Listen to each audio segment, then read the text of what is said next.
I actually do less work now to convert clients to make tens of thousands of dollars than the work I had to do at LA Fitness to convert for a $25 or $100 commission. Oh, 100%. So that was just the main reason why I was seeking new opportunities, is because I was working my ass off. Yeah.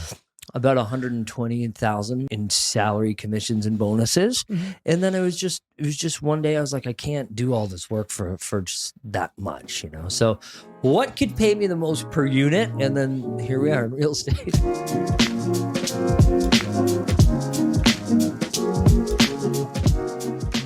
Welcome. It's David Chinelli here with another episode of DC Talks with David Chinelli. This is episode 63, boys. That's right. Episode 63. And we have a really special guest for you today, Andrew Perrie. Yeah, thanks for having me on. Hey, just remember, you were on my pod a couple of weeks ago. It was just dropping soon, but we were talking about how to pronounce your last name, remember? Yeah. So when I was texting you today in the car, Siri says it right. Chinelli. Yeah. Did she do the Italian? I felt it right through the speakers. So a little bit of Andrew and I, Andrew, you reached out to me, I think last year when I started my pod. Yeah. And you're like, hey, can we fit some time? And at that point, we were trying to fit in, and because you wanted me to come to your pod. That was the whole thing. That's right. I only do it in person. Yeah. So, and which I love. I only do it in person. So I think it gives you a better vibe. 100%. Yeah. Well, I've honestly and sorry to cut you off, but I've had some really big names reach out and want to be on the pod. And I'm like, this would be amazing, but you have to fly to Canada. Yeah. Okay. Are you paying? No, I'm not going to pay you. But if you're in Canada, I'll pick you up. I'll pay for dinner. Yeah. But yeah, always in person. Yeah. Well, I love it because so I met you physically in person a few weeks before my trip, and we got along so well. It was just like, it's hard to get that, chemistry, from a computer screen. I totally agree. Yeah. And we kind of knew it was funny. We were on your pod and we are just saying, we're talking about some of the history, which we'll get into here. And you're like, oh, well, you don't know too much about me because we're not on Facebook friends. And literally went home. We were just talking this off air and we're like, we've been friends on Facebook for a few years now. Yeah. Oh my gosh. I know. Yeah.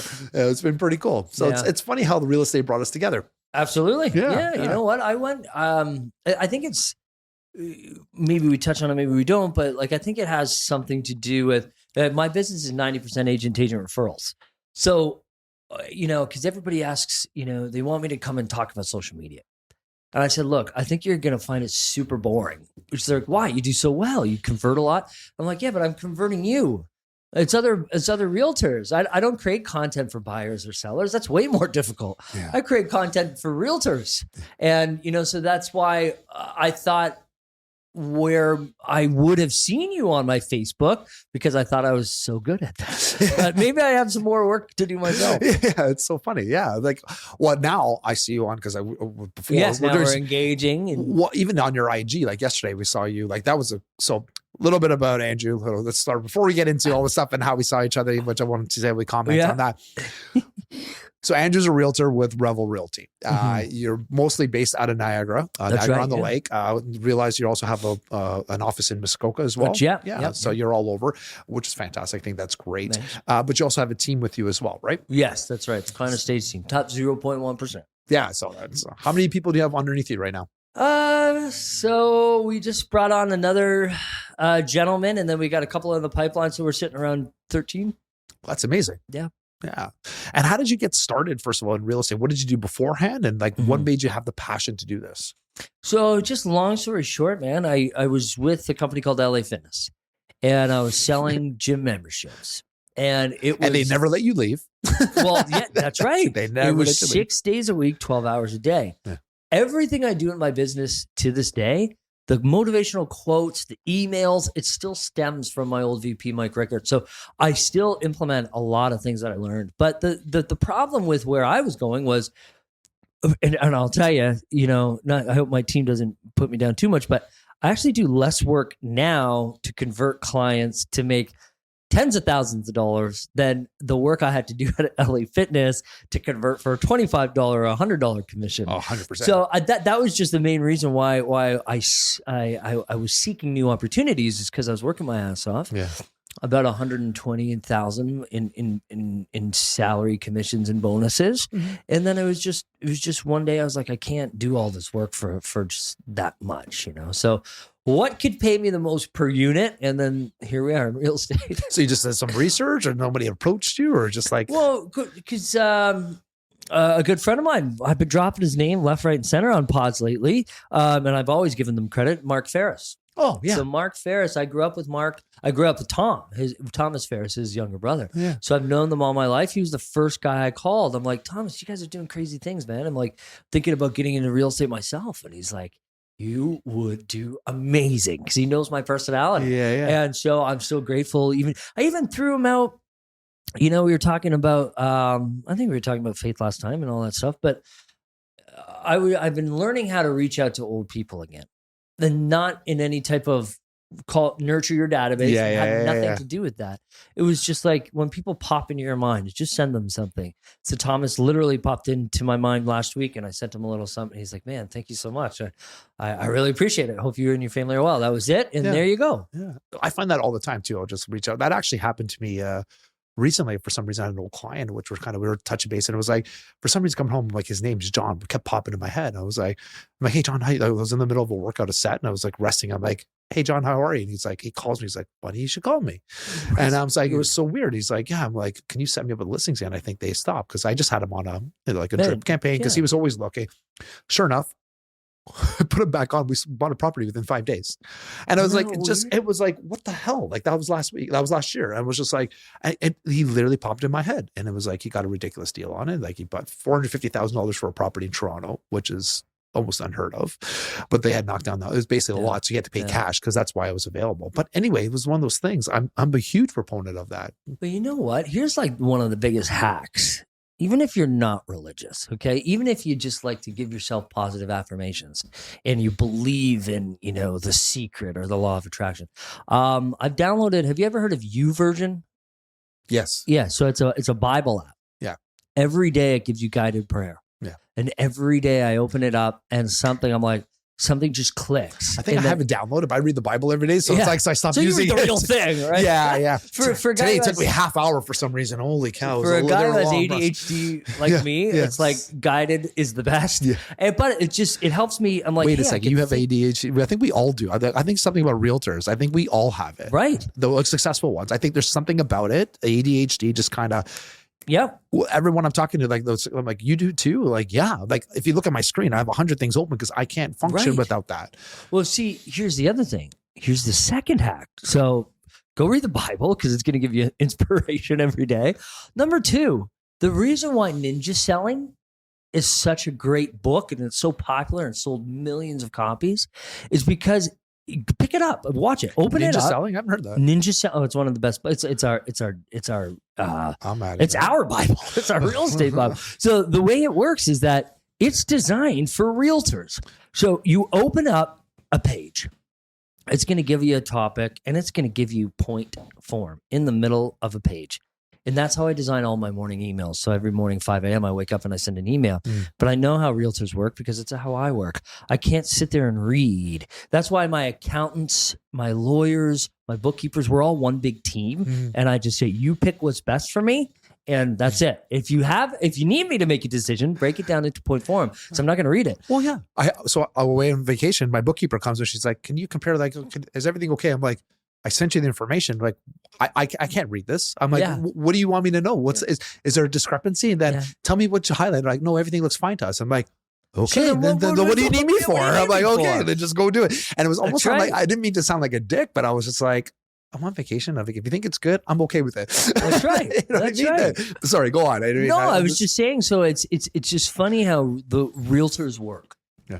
Majority of us do have some type of problem, and it's usually mentally. Right? So for me, it's ADHD, and the only way I can learn is if things are in point form. Yeah. Because because my first emails were just these long-winded emails, because it's funny, this is how ADHD works. You can only take in certain information in point form, but when you put it out there, it's like, yeah. So next thing you know, I've danced around, 100 points in a single email that went this long. So I've trained myself now to put everything into point form. And so if you can't become successful on my emails that I send out, you've got a problem. Because I literally say topic 1, here's how you do it. Strategy 1, 2, 3, 4, choose one and just do it every single day. Nice. Love it. So pick up Ninja Selling and the Bible. Yeah. Well, the Bible, first off. That's amazing. I didn't like, so the Ninja Selling is like, are you the author? No. Okay, I don't think so. You should probably get some props for that then. That's why why have not I heard of this? It's like one of the biggest real estate books out there. They have their own coaching programs. They have their own everything. Of course, everybody wants to be a coach. I think everybody in the world. It's true. It's true. It's funny. We always say like, so there's some good coaches. Like I know you do some coaching and you some motivational stuff, and you're amazing. I've seen the stuff you do, but you've seen some other people that haven't sold in 50 years. But mine, you don't pay me for, so I don't even call it coaching. Right. I just call it like networking. Yeah. At the end of the day. Yeah. Yeah. So, well, that's why I mentor my girls too. And like the girls that work with me too. Yeah. It's like, it's a form of coaching and I like that, but that's why I keep it smaller right now. I'm not the level you're at. I haven't expanded yet or anything like that, because I still really enjoy the selling part of it. Yeah. You know what? It's just now I get to transform my realtors' lives as opposed to my clients. Right. That's amazing. That's how I look at it. Yeah. So are you still selling a lot? Are you still pretty active? So I have my license. I consult on 85% of the deals that our entire team does, but no, I'm basically backed out from it all. Oh, interesting. Yeah. Because it's funny because I saw you like, so we're going to relate back to our IG. And so I was just on, like, we're doing some research on you yesterday, just kind of saying like, cause you popped up and now you're in my feed every 2 seconds. Like, yeah. Good luck now. You can't get rid of me. Now I can't get rid of you. Cause I was like, I'm like, I knew your office was here. So I wanted to click on your profile for some reason. Cause I always do like, want to make sure that I had all of everything right. And of course, and I saw that one listing you had, the $30 million listing. Oh, so how does that work out? How did you collaborate doing like, so I'm on my phone last night, just kind of all of a sudden I see Andrew pops in and he's like, come see this $30 million listing with my buddy. So like, I forget who the other agent was. And I'm like, yeah, so that's not my listing at all. No, I know. It's not it's Brady Thrasher. Yeah. So Brady Thrasher is this just kind of unbelievable dude. He owns a Remax in Windsor. He has the Thrasher family team. It's his family. Yeah. And then he also owns 2 Remaxes in Florida. And so he's just one of those you go to Florida, everything's taken care of. This guy knows everybody. You know, you want to go to Carbone's for a steak. You can't because you have to wait 6 months to get in. This guy gets you in. He's just an all around great guy. And that listing, he just let us shoot there all day. You know, it's just what a nice guy. If you haven't had a chance, check out Andrew's profile. And I was just like, oh, it's gorgeous. I like the gun rack inside of the well, yeah. Well, I'm getting my gun license, so I'm having issues with with the paperwork because I passed the test and all that. So when I saw the gun, I'm like, it's so Florida, right? Right in the middle of the closet. They pull up, they got the guns. That got me. Everything else is gorgeous, but the gun rack, I'm like, yes, that's so Florida. Right. Well, because you know what? If somebody breaks into your home with the intent to harm, nobody does that in Florida. You don't. Yeah. You don't do it in Texas. You don't do it in those regions because you step foot on my property, you're done. Yeah. And South Carolina, you can have like gun racks and stuff too, I believe, right? Like I remember I was in South Carolina 30 years ago. It's your own house. You have all your guns open wherever you want. Yeah. And they make it creative and fun and art pieces, you know, but in Canada, it's, you know, my car was stolen right out from my driveway. But the day before, my keys were missing. So it's like, it was nice. It was still August or September. Mm-hmm. So the garage door was open. So that means somebody would have went into my house and stole my keys. Maybe when my wife was walking my kids around. Yeah. So interesting. I've got 3 kids. If you come into my house, there's going to be problems. And I'd rather go to jail protecting my family's lives than having them potentially be killed. Yeah. Well, I had this conversation with my wife. Same idea. Oh, yeah. And I don't have guns yet, right? Because she's like, I'm like, well, even if any guns, like I have a bat, aluminum bat in my house. I'm like, just don't ask me. Because we've had break-ins and we're in a nice neighborhood around here. Yeah. And we've had break-ins and I'm like, you can't ask me what's going to happen because I don't want to tell you. Because if I tell you, then it might sound premeditated. But I'm just saying, if somebody comes into my house, they have a long way to get to my house. I'm saying, you've been to my house. Everyone's been to my house. It's going to take a while. I'm going to hear you come into the house. The alarm's going to go off. You have a good 3 to 4 minutes before you get to me. If you touch my kids, you're dead. Yeah, that's right. That's what the bat's for. Yeah. And she goes, what if you have me get shot? I'm like, am I protecting you? Like, that's all that matters. Right. Yeah. But the problem is, I don't have that, well, but a lot of the break-ins that are happening, you know, and you can check this, is that a lot of it is from people with 2-week visas. They get in, they get out. Yeah. And you know, I've seen video of these break-ins when there's firearms involved, and they're just sticking their hand in and shooting. Like they're not even looking. And it's they look really, really young. Yeah. And it's like, what is going on? I mean, of course, if somebody's drunk and breaks into my house, I'm not just going to go and start shooting them. But at the same time, if that person had broken in and pretended to be drunk and took out a gun, what am I going to do? Just stop them? Like the Canadian justice system just doesn't make sense. No. Well, on top of that, so my buddy across the street from me, he was on the news, I think too. 6 guys broke into his home at gunpoint. His girlfriend, they saw it in his face, right? And long story short, they stole his car, his X5. They took his watches, all his money, took off. And obviously they're traumatized, right? Yeah, 100%. A week later, they found the guy sitting in his car on the street. They go to arrest him, right? He was out on bail within like 24 hours. He already had 5 priors. Yeah. They just let him out. Yeah. Then my chiropractor, who lives on a couple of like 10 minutes away from me, he was away. What he does is he trains all the NHL guys and stuff. So he's not always there, right? So he's away, and 2 guys broke into his house. The wife gives the car. His daughter stumbles into the car, sits in the back seat with the robbers. The wife had to go and grab the kid out of the car. Anyway, long story short, they finally found this guy in Vaughan. And then because he had all these priors, they actually arrested him in Vaughan, not in Toronto proper. So they're actually throwing the book at him because he was arrested because he had all these other priors. But before, these guys were literally getting arrested. They don't care. No. Apparently it's, there's from the mafia from Montreal, apparently, this is what I've heard, has a hit. They have a number of cars. You steal this car, you get $10,000. Yeah. They have another list, blah, blah, blah. And they get them out of jail. Yep. There's no way. They feed them, they keep them warm at night, and they send them out the next day. That's right. Yeah. Isn't that nice? Yeah. You got to love our system. You got to love our system here. Wow. Well, there's 385 cars stolen in Brampton and Mississauga in the last 30 days. Interesting. Very interesting. Yeah. But the problem is that... Did you see my post? I put in there, hey, No. like I had that post and I was like, come move to Toronto. I can help you. Oh, yeah. I'm a realtor. I can help you move. That's right. But that's like, it's crazy. Well, they're saying now they're supposed to have, was it yesterday or today? Breakfast television talking about they're supposed to have a meeting about how they're trying to crack down on the auto thefts. I don't care about the thefts as much. But here's the problem, is that, okay, great.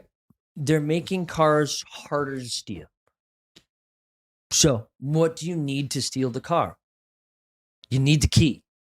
So now You have to break into that. they have to break into the house. And that's the problem. It's like, it's to the point where, because I heard this on the radio too, is John Oakley. I listen to Global News, Talk 640. And the guy was like, at the one point, was just ready to leave because he's got 2 young daughters. He was just ready to leave his keys in the car. Yeah. Because somebody broke into his house. He's like, I should have just left the keys in the car. And just, fine, take the keys. Because you don't know what, like, I don't know because I've never been in that situation. But if somebody comes through the house, I don't know if I'm going to freeze, shoot, or go down swinging. I don't know. None of us do, yeah. Right? And it's just like, I don't want to take that chance. So I'd rather you steal the car. Yeah. Yeah. Just don't hurt my family. That's right. Cars can be replaced. That's right. Yeah. I know. But that's why you see a gun, sometimes your instinct comes in, right? If they have guns. Yeah. It's weird. I don't know what I do either. But we're not trained for that. No. Right? No. In the States, they're trained for that. Yeah. Not everybody uses their mind, right? You do hear about accidents, but they're trained for that. Their kids train. They go to the shooting range. They're part of gun clubs. It's part of the culture. Here it isn't, and so now we're kind of we're forced, if something bad happens, to react in such a way that might not be a wise decision for either the shooter or the person who's getting shot, because he'd be dead and you'd be in jail. Nice. Yeah. Yeah. Well, like apparently there's a lot of things we agree on. We Yes, that's right. There's a lot of things. Well, we were on the podcast last time and we were talking a little bit about what happened with you. I had no idea you had cancer. Yeah, a blood cancer that apparently, because I've been just had a colonoscopy yesterday. I'm doing all these tests just to figure out what the hell is going on. But it's called JAK2. And then it's a rarity out of the 3 blood cancers: leukemia, lymphoma, JAK2. JAK2, thank God, is is the best one to have. If you can, Congratulations. right? Congratulations, Right? Andrew. Congratulations. But the thing that I have as well, and that we're trying to determine, is that I've been having very bad gut issues. But the gastroscopy camera, the gastrop, whatever you call it, and the colonoscopy, they didn't find anything. So what my doctor is thinking that it's also an additional rarity called polycythemia vera, polycythemia. I don't know. It's just all new to me. Yeah. But it's something that where it only affects people with JAK2. So that's a rarity, and that's a rarity, and it helps or it hurts your digestive system. So gas problems, acid reflux, all of these things. Yeah, and you found out you had cancer through the gas problem, right? Like your symptoms were from your stomach, weren't they? So that's the symptoms those were the symptoms that I had, but not the reason why I found out. I found out because I was having a hard time, getting energized after a workout. Usually, I have a workout in the morning and I'm pumped up for the day. I'm fired up. But what was happening was after every workout, I'd be more tired than when I started. Yeah. So I started doing different things like, eating before the workout, not eating before the workout, eating protein before the workout, eating carbs before, just testing it out. Nothing was working. So my buddy's like, hey, maybe you have testosterone problems. Go to get your test levels checked. Maybe it's hormones, maybe it's thyroid. Mm-hmm. So I've got a private doctor in Mississauga. And basically she said, we have to do your blood work before we can give you anything. Right. Let's start your client or patient profile.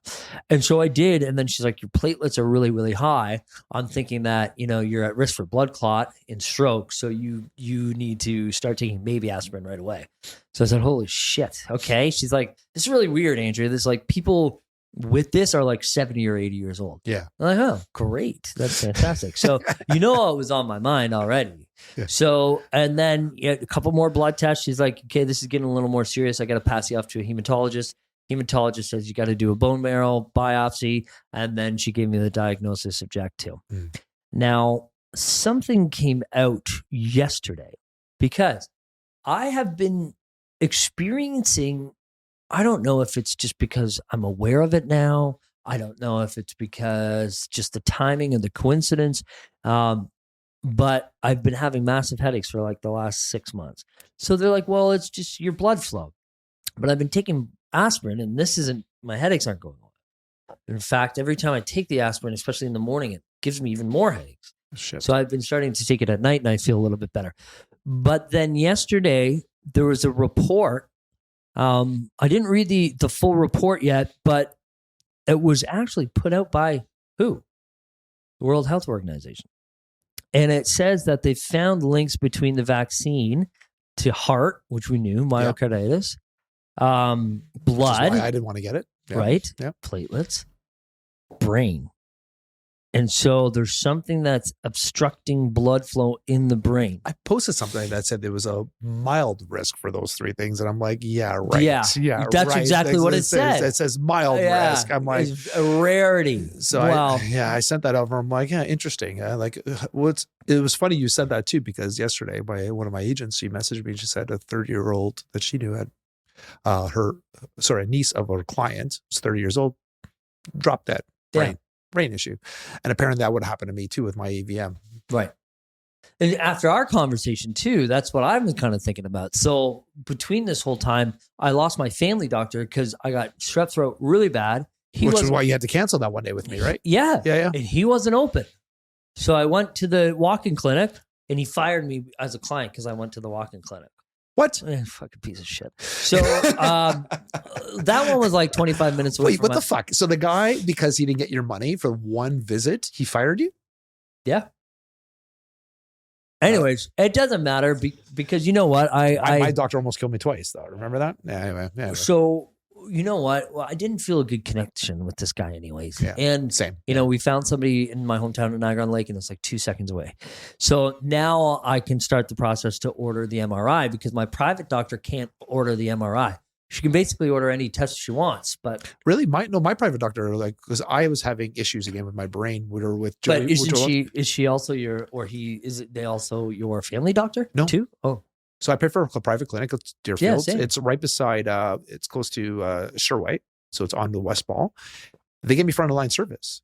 So they are one of my doctors. I put them down. Like, I don't want to use my family doctor, but they're not my family doctor. Right. I have my family doctor, which is horrible, but I use them. Like, but basically we pay for the medical care, but no, they're the ones that found my EVM, because my medical doctor, my family doctor had no interest in looking further into it, rather set me up with a whole bunch of drugs, which would have killed me instead. And said, like, oh, it's fine, you're benign. And no. So when I told him my symptoms within the first meeting, he sent me for a CAT scan. The CAT scan found an issue. They set up the MRI. Yeah. And they also had set me up with a neurologist. We're just so lucky. My broker of record has one of his best friends or neighbor is the top neurologist in Canada. Where so he fast tracked me and had this thing done really quickly. Yeah. But yeah, thank God for the private clinic. So no, our private clinic, even for Natalie, my wife, she got her MRIs and stuff too. Yeah, they're able to do that. Interesting.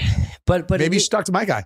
I should. I mean, I'll tell you though, I did go for the blood work, and for one, the test was $800, and the girl's like, "Hey, come here. If you go to the hospital, it's free." So I said, "Okay." So I went to the hospital; it's free. But she's like, "He must be important." I'm like, "Not any more than you." And she said, "No, it says here VIP." I'm like, "Interesting." So you're telling me we couldn't free up Canada or Ontario's healthcare system by providing, because nobody really knows about private care. And if we provided a 2-tier system, are you telling me that wouldn't free up a lot? Yeah. In terms of the Ontario healthcare system? So the doctor that was there, he's a proponent of the 2 tiers. And he goes, if you looked at the top 10 countries in the world, all have a 2-tier system. Yeah. And they're all and it's like, he goes, but here's the thing, is like, you have the government regulated, and that's what they have. So they're involved. So they make money off of it too. Right. And they're help regulating, and that'll free up our emergency rooms. But people are scared because they have to pay. I'm like, no, you don't understand. It's not like, for my year, I think I pay over $3,000 a year, wherever, for my medical care, but it saved my life. And I'm like, mine's like $700 a quarter. Yeah. So it's around the same amount of money. It's like, sure, not everybody can afford that, but if you're having people like us, which is available to more clinics and more doctors, we're not going to lose doctors to the States, because that's what we're losing. A lot of our doctors to the States, because we can make more money there. Right. If you can stay in Canada as an entrepreneur and make some money as a doctor, it'll free up more people that can afford it too. It'll free up the public system. The people don't get that. They just get scared. Like, oh, you're making us pay for it. I'm like, no, not everybody has to pay. And if it's government regulated, it'll help our healthcare system. Do you know where we are regulated? Do you know where we're numbered in the world for healthcare? And it's based on availability. So to everybody, drugs, cost, and pretty much, I think there's another factor too, but do you know where we're ranked? I thought it was like 27 or 30 for some reason. 33. Do you know where the US is ranked? No. Because US, if you have the money, the US is great to go to 35. Because it is so expensive. Too far that way. Exactly. And we're too far this way. Exactly. So that's where they're kind of in between. Yeah. Whereas again, all the Norwegian countries, they all have a 2-tier system. Like, you're looking at Norway, Sweden, those countries, they all have the 2-tier, and they're knocking it out of the park. Interesting. Yeah. And when we talk about this, everybody, because I have been very open about this on Facebook and social media, and 90% of the responses are overwhelming in favor for a 2-tier system. And then you have people that don't understand. They think I'm attacking the nurses and attacking the doctors. I'm like, no, I'm not attacking anybody other than the government, because the problem is not the nurses and the hardworking people, but it's the parameters that they're allowed to play in. Yeah, is what's holding us back. Yeah. Oh, it's true. Yeah. And I find that system too, like, I've referred to so many people to my doctor, and they're like, we didn't even know we had this. And there's one of my, a friend of mine, they found a cancer in her leg, and it was sitting there, like, none of the doctors, 10 years, nobody told her she had this. Right. He found it within 6 months, boom, like this. Right. And it was like, well, then somebody said, well, don't you find it expensive? I'm like, well, how much money do you spend on alcohol here? How much money do you spend going out? How much money? We're talking like $3,000, and if you can save your life, you would budget for that. That's right. And at the end of the day, it sounds like if you're like $700 a quarter, you think about it, you can budget for that. Don't go to Starbucks. Like you'd be surprised. Take your Starbucks bill off. Yeah, exactly. But it's funny because it's only $3,000. That's the way I see it as. Now, some people might think that's a lot of money, but again, it saved my life. Mm-hmm. So for me to spend $3,000 and it saved other people's life, I know it has. That's right. And you have access to this. Like, what? Well, why don't we have people more educated about that too, and just pushing for this a little bit more. How do we do that? Right. That's the question. Again, we're realtors. We don't. Yeah. But it's the same people that are also saying, well, why are you complaining about an extra $700 a year for a Rio wellness plan when that money can go to help support realtors who need the support? I'm like, deal, bet. I'm good with that. Yeah. But it's the same where it's like, okay, but now you're shooting down the private tier, which does not make any sense because it allows us, the people who want to, we can skip the line. And as more of us skip the line, that line frees up for people who are in need. Yeah. Nice. Well, yeah, and wrapping this kind of stuff up. I know we have to wrap up soon, but even the MRIs we're talking about, I got I had to do MRI on my shoulder and my brain. I got it within a month. And I've talked to other people who have been waiting 6 to 7 months, because again, I got pushed the line because they knew I had a pre-existing condition. Right. Yeah. So, and they're actually apologetic for that. I'm like, sorry, it took so long. I'm like, no, you don't understand. Like, I know people, it's almost a year they're waiting. Yeah. So it's like, so I was very appreciative of that too. But again, I think it can help. But again, we're realtors, honestly, if you guys want more information on this too, you can talk to either one of us over private clinics. I think that's the best way to reach out. I've got a couple of really good people. Yeah, same here. So maybe I'll introduce you to my guys too and see where to go from there. That's right. So we're going to need to wrap up. I know it's already been a half an hour. It's been 30 minutes. Wow. I know, I know we don't always need to talk about real estate, but I think we've touched on a lot. Yeah, of course. But honestly, Andrew, if people want to know a little bit more about you, what's the best? Well, first of all, if there's any parting words that you say to somebody who want to become a realtor, and is there any kind of piece of advice you'd give them? Yeah. I actually just wrote this to my team today. So you don't find purpose in thinking, you find purpose in acting. So let that sit with you if you're deciding to get into this business. Because most people think that success is the result. And if that's what your belief system is, you're going to be very disappointed. You're not going to enjoy the journey. Success is the journey, not the result. Love that. Yeah, that's love that. There's a cut for you. Yeah, there's a clip. And if people want to find you, what's the best way? Is it Instagram is the best way to find you? Yeah, at the Andrew Perrie on Instagram. That's it. That's amazing. Well, Andrew, obviously it's always a pleasure. Yeah. Thanks for coming from all the way from Niagara. Yeah, it's great. I had a Krispy Kreme before, so it was perfect. Let me know if there's any videos you want me to be popping into. I'd love to be able to help you guys out too. Yeah, of course. Absolutely. We always love the collaboration. But anyway, if you want to follow Andrew, I would highly suggest he does some amazing content in your podcast. What's the name of your podcast? That Fine Life. That Fine Life. And what's the best way for them to find your podcast? Spotify, Apple Podcasts, anywhere, YouTube. Same with us. And obviously we're DC Talks with David Chinelli. So also we always ask for people to like and subscribe, make comments on both of our content. We love that. Yeah. The engagement really, really does help us, guys. And we're not as deep in, you're 3 years into your podcast, I think you said to me last time? 3 years into that one. But I've been doing podcasts for 7 years. Yeah. Oh, it's amazing. Yeah. I was actually the first white person on the Toronto Caribbean Network. I had the 10 a.m. slot, baby. That's amazing. Yeah. How long did you do that for? I think just under 2 years. I think, something like that. That's a tidbit I didn't know. It was called the Daily Reel. They had a beautiful setup in Brampton, and it was great. Oh, that's amazing. Yeah. See, you learn something new every day. Right. Well, thank you again for making your way over to Toronto. And again, obviously, guys, we'd love to be able to follow either one of us or just make some comments, and we'd love to hear from you. Up until next time, we'll see you guys. I got Owen with me next episode. Yeah, he's pointing at me, so we're good to go. All right, we'll see you guys next time. Have a good one. Bye for now.